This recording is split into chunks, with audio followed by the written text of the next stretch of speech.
hidetes, nemes, nemzetes és vitéző, nagyságos, méltóságos, főméltóságú és kegyelmes, tiszteletes, tisztelendő, nagy tiszteletű és főtisztelendő, érdemes és nagy érdemű, mély tudományú és szép tehetségű, reményteljes, bájos és szellemus uraim, urhölgyeim és kisasszonyaim.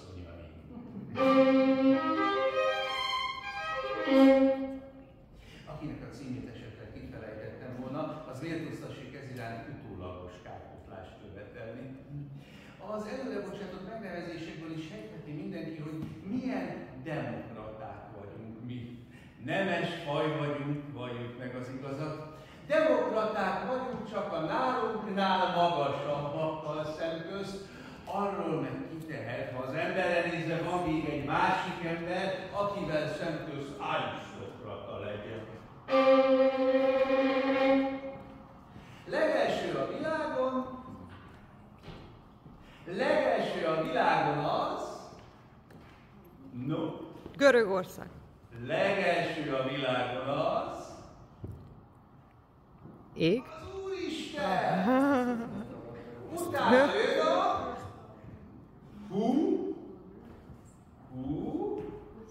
huszár. Utána jön a huszárnak a lova.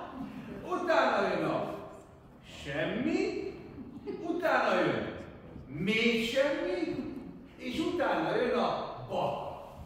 Na, képzelhetni, hogy hol jövünk most már mi többi parasztok. Annyit tudok, hogy azok a parasztok, akikhez én is tartozom, a költők legutoljára jönnek. A poéta, a Scribbler, a Firkász, ugyan? Kire érezni magát ezekkel szemközt hercegnek?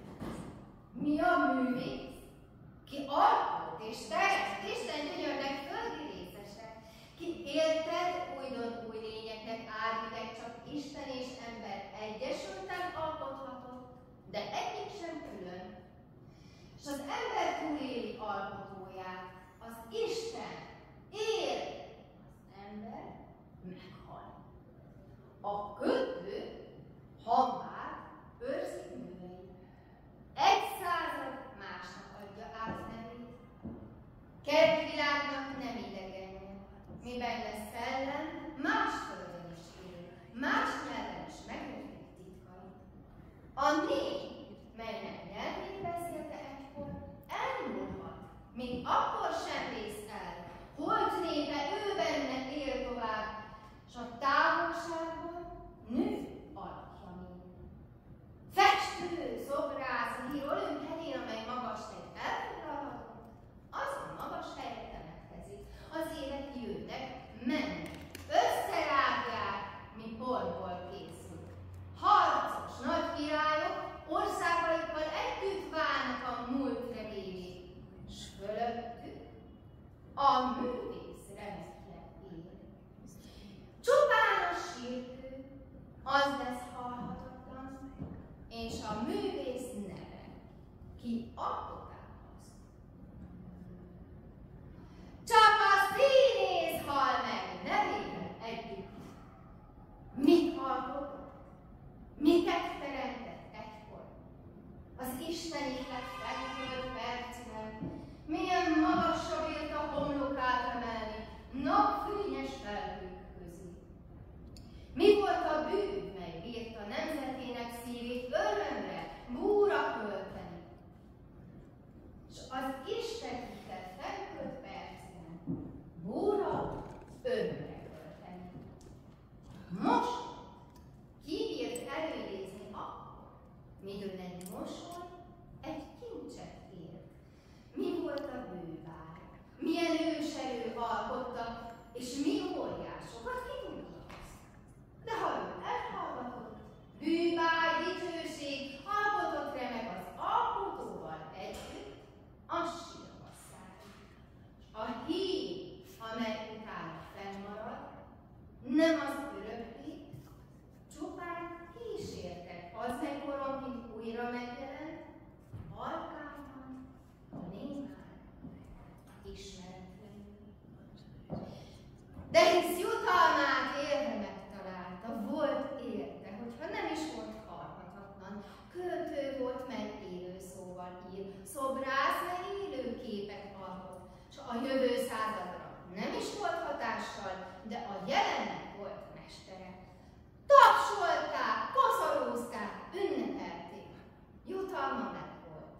és nem panasznak napja van, s kell, hogy higgyünk pályán fényben.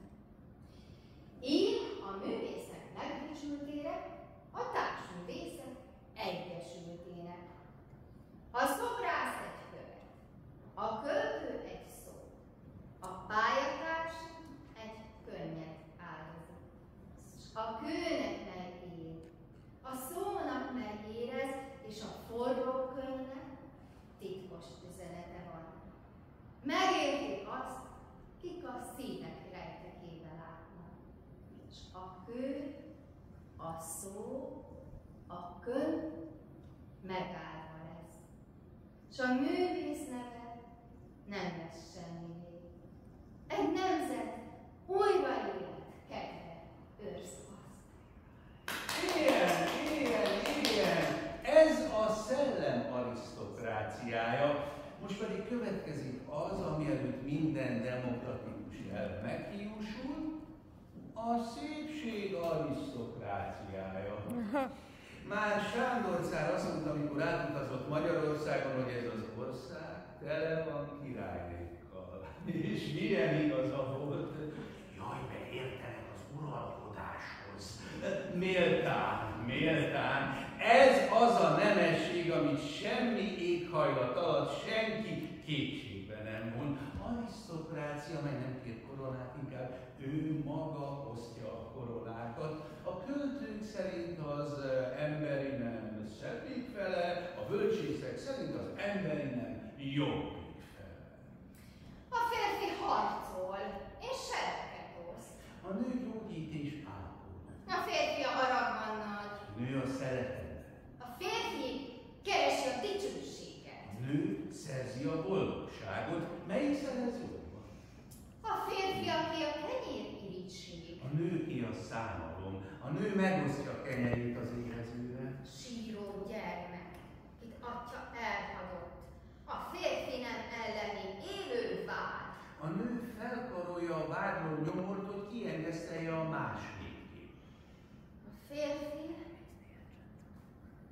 meg tud a hazájáért halni. De a nő tud érte élni. Női hazaárulók Magyarország története fel nem mutat. A férfi hős a küzdelemben. A nő hős a szenvedésben. Dicsőség, csalfa csillag földi nap, hányan imádnak istenség gyanánt, kiket vezetsz, elbuktatsz, fölemelsz, halálra küldesz, halhatatlanítasz. És akik bálványodat körül rajongják, azokkal egy ihlet áthozott percben előre megízlelteted a túlvilági üdvben áldozatban, mi fölséges van és írtóztató. Ó, a te lángjaitól összeégni, a földi téren megdicsülték. Az egész világ rangunk szerint becsül fel minket. Csupán a nők ítélnek meg bennünket szívünk és lelkünk becse szerint. Ők hordják, ők osztják azt a nemességet, amely örökkön örökké élni fog, amíg egy nemes szívnek értéke lesz a köznapi sivár lelkekről.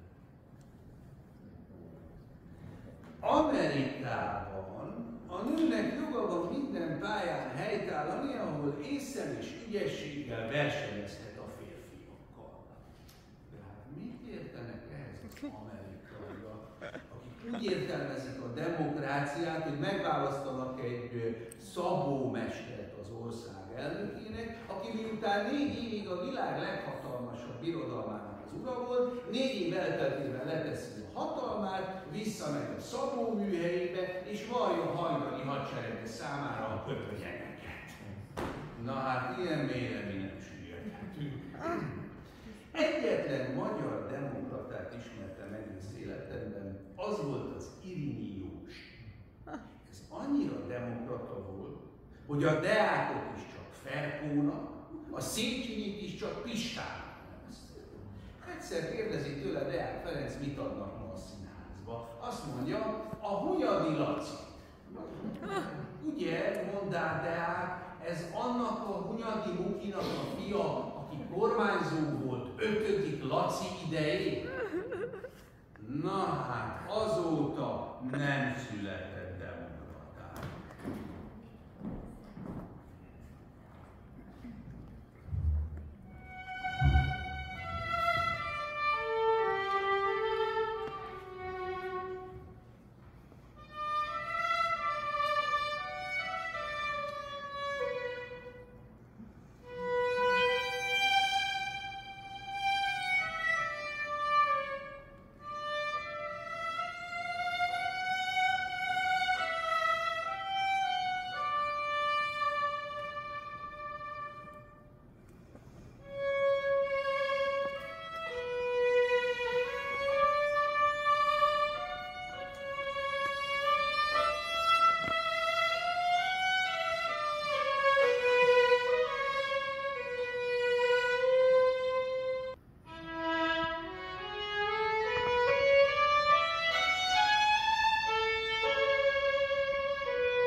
Székesfehérvári Színház megnyitására. Mert a királyok hangja nem hal. Belőlük nemzet támad, benne él. Fejük küzd a szellem, alkot és terem, és az a por ott lenne. Érez, hisz, remény. Mert a szellemnek is koronája van, mint el nem ronthat semmi földi vész. Főpapjai Isten kegyelméből kik fölkelik, a költő, tudós, művész. Volt idő, mi láttuk azt, midőn hazátlan volt a honban minden. Szívükben lát, legtöbb kiége már, kik álmukban most ott lennének. Miként Manuel király fémsora egy fény alak a más nyomába ér. Fején drágábbnál, aranynál drágább korona. Koronák közt a legfényesebb babér. Viselt babérod, ifjú ivadék! Szállj harcba, égtől ihlető viador! Ott váljon el a szellem harciban, ki a legfényesebb csillag, és ki a por. Tanul viselni koronát! Hódíts, szeressen itt meghódítál. Szellemország tartományban, akit mindenki szeret, az a király.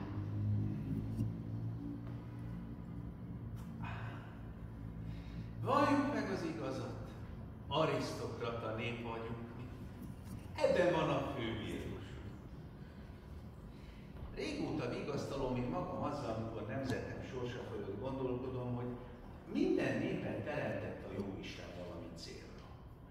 Az angolt azért, hogy ellássa varrótűvel az egész világot. A franciát azért, hogy Európa el ne aludjék, az olaszt azért, hogy énekeljen, németet azért, hogy dolgozzon, egyedül a magyar teremtette azért, hogy benne gyönyörködjék. Nyugodjunk meg ez öntudatban, és fogadjuk el a titulust. Arra pedig bárkivel, bármilyen összegben szívesen fogadnék, hogy egy év múlva minden ember demokrata lesz Magyarországon. Akkor kezdődnek az új képviselőválasztási mozgalmak. Na akkor tessék bennünket megnézni. A szózat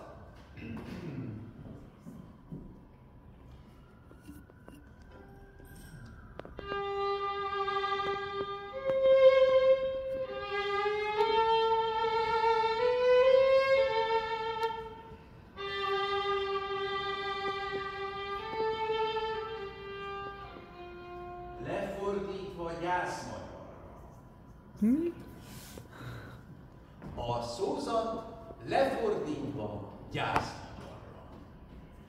Jobb pártnak rendületlenül légy híve gyászmagyar. Töltsed azt, s majd a zsírod is, s a fátyod megtakar. Te kívüled itt senkinek nincsen számára hely, alkotmány provizórium, itt élned, laknod kell. Ez a föld, melyen annyiszor apáid bora folyt, hol minden restauráció egy ezres elpakolt. Itt küzdenek borért a hős kortesek hadai, itt törtek össze poharat tyúkodnak botjai. Ittassád, itten hordozák sáros zászlóidat, s elhultanak legjobbjai hosszú asztal alatt. S annyi köpenyforgatás, színváltozás után, ha senki meg nem élhet is, mink élünk a hazán. S népek hazája, egységes osztrák birodalom, 20 évi hízelgés kiáll, tányérod hadd nyalod. Az nem lehet, hogy annyitól hiába annyit írt, hogy stempli axis és trafik ne legyen apróbír. Az nem lehet, hogy ispán, papgróf, főtiszt, presszbüró hiába korteskedjenek. Hát a sok főbíró. Még jönni kell, még jönni fog a muszka. Ki után vezetni egykor küldetét, vezetjük újratán. Vagy menni fog, ha menni kell a minisztérium, és utána jön vagy tiszapár, vagy provizórium. Már így is, úgy is penziót nekünk adni muszáj. Bár kígyót, békát kiabál ránk sok nagy torkú száj. Légy híve rendületlenül a jobbnak gyászmagyar, ez osztja majd a hivatalt, s nyugdíjba ezt akar. Te kívüled itt senkinek nincsen számára hely. Légy nagyszamár, vagy kisszamár, hivatalt kapnod kell.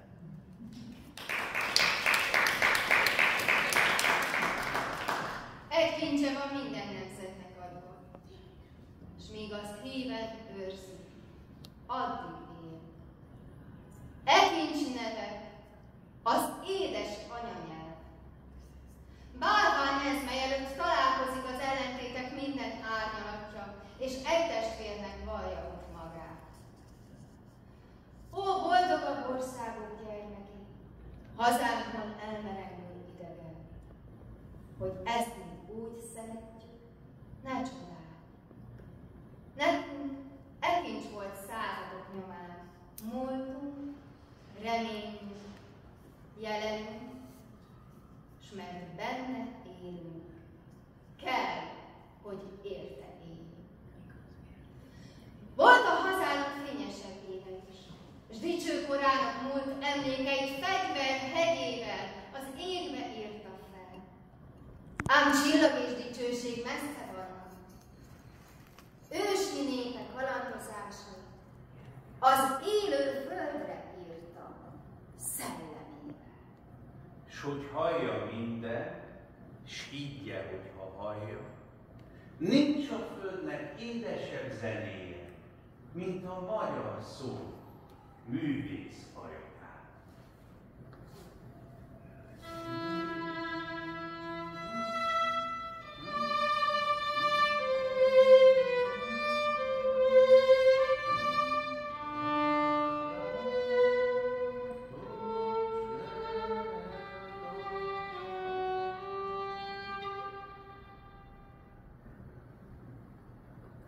Hogy magyarul írok, az nem azért teszem, mert nemzetem iránti kötelességem kényszerít, hű hazafi legyen, hanem azért, mert én olyan szép, kifejezésekben gazdag, mondataiban tökéletes, a gondolatokhoz odaillő nyelvet, mint a magyar, nem ismerem. Miért is nem világnyelv? Ha ezt más nemzetek nagy szellemei tudnák. Hiszen magyarul költeni olyan, mint a hegedűművésznek a Stradivári játszani. Miért nem beszéli ezt a művel nagyvilág? Sokszor kérdezem magamtól, hogy utána, Jóisten a magyar nyelvet csak a saját gyönyörűségére teremtette. Én minden esetre hálás vagyok neki, hogy a magyar nyelvet adta nekem anyanyelvenyül, és ezen a nyelven mondhatom el neki, hogy én látom őt a csillagterintalban. Látom az asszú levél férjeinek életében. Látom saját sorsom rejtélyes fordulataiban, látom nemzetem csodateljes történetében, látom a lámpész remekeiben, és látom az üres papírlapon magam előtt. Nincs olyan nagy és nincs olyan kicsi, amelyben ne látnám őt. És nem félek kimondani, hogy aki nagy és kicsi között középen áll, az az ember. Nem a csillagos ég. Az ember az Istenség tanúja.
Én nem vagyok próféta, aki új szertát szándékozik alakítani, csak költő, aki sokat látott, sokat átélt, sokat átérzett. Voltam egy kissé természettudós is, aki a kozmosz nagy írója nyomában behatolta az emberi tudás véghatáráig, csillagképletekig, amiket a távcső szabálytalanul keringő fénytömegekre vont fel, és a fénylő káoszban a kezdődő teremtés művét sejteti velünk. Azonban én egy kissé kertész is voltam. Évről évre elnéztem azt a közönséges sárga pillangót, mely derék nyáron millió számra röpköd a gyümölcsös kertekben, és pettényt leginkább az almafa leveleire rakja le. 2 hét múlva a kánikulai nap kikölti az apró hernyókat, melyek oly picinyek, hogy puszta szemmel alig lehet őket észrevenni. És annak a gorcsodó parálynak már van tudata arról, hogy a forró napok után jön majd a tél, a jég az úsz marad, és hogy akkor az a levél leesik a fáról, és hogy akkor ő odanéz. És van tudata arról, hogy neki élnie kell, és egy új tavasszal majd pillangóként kell fölszállni a légbe. És van tudata arról, hogyha ő annak a levélnek, melyen ő született, a felső epidermiszét lerágja, akkor az a levél össze fog zsugorodni, és akkor az őt be fogja göngyölíteni úgy, hogy a tél hidegét bizton kibírja tavasz. És van együttérző értelmisége, hogy valamennyi társával együtt ahhoz a faákhoz köti azt a levelet, mely neki otthona lesz, hogyha jön majd a tél, akkor az a falevél ne lehessen a fáról, hanem megmaradjon a jövendőre. Ki tanít ennek a paránynak, mely nem nagyobb, mint az írónon letört hegyek, hazaszeretete, a maga szülőföldje, a falevél irány. 100 év múlva is lesznek emberek, és sokkal lesznek, akik szeretik majd a hazát. Akik az emberiség bajait orvosolni igyekeznek, akik a néperkölcsöt nemesítik, felvilágosodást terjesztik, akik a semmiből teremteni, az embererőt istenerővé emelni igyekeznek. De ezzel szemben fog állni egy másik órián, akinek a neve a nihil, a semmi. Aki nem hisz semmi. Se Isten, se hazát, se nemzetet, se túlvilágot, se államot, se emberi törvényt, se szerelmet, se becsületet, se költészet. Aki nem bánja a múltat, nem bánja a jövendőt, akinek nincs más ura, mint az én, más célja, mint a mai nap, más törvénye, mint hogy azt tegye, ami neki jó esik. Ez nem fantázia, ez nem profécia. Ez tudat, ez ismer. Hitem erős abban, hogy az emberiséget egy-egy eszme vitte előre korokig, és ez nem engedte, hogy visszaessék. A klasszikus kor a költészet által emelte fel az embert. A Héber az erkölcsi törvényel ismerteti meg. A jézusi tan a szeretet vallásával váltotta meg. És hátra van még reál nézve a legmagasabb tőkéi fokára emelő megdicsőítés, és ez az ismeret. Az lesz az ismeret diadala, amikor az a halandó, aki azt mondja magáról, én vagyok az Isten, leveszi a kalapját azelőtt a halandó előtt, aki azt mondja, én vagyok az ember. És akkor talán még az is lehet, hogy a nagy világalkotó, a tökéletesült emberiség javára helyrehozza a Földnek azt a hibáját is, mely legfőbb oka égtáji és időjárási rendetlenségeinknek. Lassan, mint kívánnak, minden elmúlt, és felszántják a helyét. Kiásnak minden földfeknőt, és kihordják belőle a kőszünet. Pedig a természetemlői nem kifogyhatatlanok, miként azt az ősmesék hírlevél. A kizsarolt földön egymást érik a rossz termés adó évek. Az ég alja maga is mostohára változik az erőszakos erdőpusztítás miatt. A kőszén ára 100 év alatt meg 4-szereződik. Az óvilág emberek éhezik és fázik. Itt a harc. Az ember és a föld között.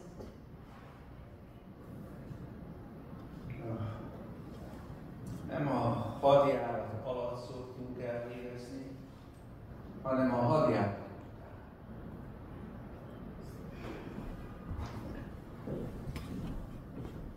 Ha elkerülhetetlen,